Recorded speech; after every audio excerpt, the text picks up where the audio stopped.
Já faz um tempo que você clamou, por muitas vezes sim você chorou, mas a vitória nunca, nunca vem. Não, não, não, não, não vem. Então você pergunta a Deus por quê? O que eu fiz, Senhor, pra não merecer?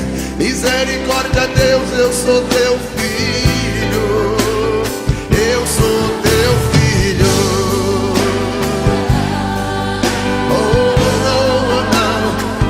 Tá aí, querido.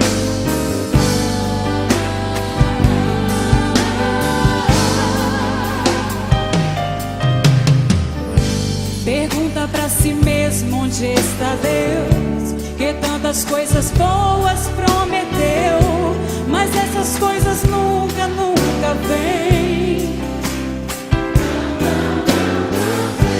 Então você não sabe o que fazer. A dor e o desespero não te deixa ver que Deus tem algo profundo contigo. Ele é contigo. O que Deus preparou é bem maior. O que Deus tem pra ti é bem melhor. Creia nas promessas, creia em Cristo. Levanta a sua voz, vai. Deus vai fazer acontecer. O teu inimigo não vai entender. Creia, creia em Cristo. Ele é contigo.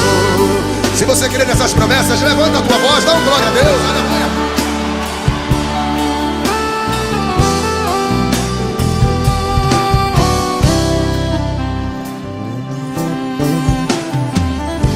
Pergunta pra si mesmo onde está Deus, que tantas coisas boas prometeu.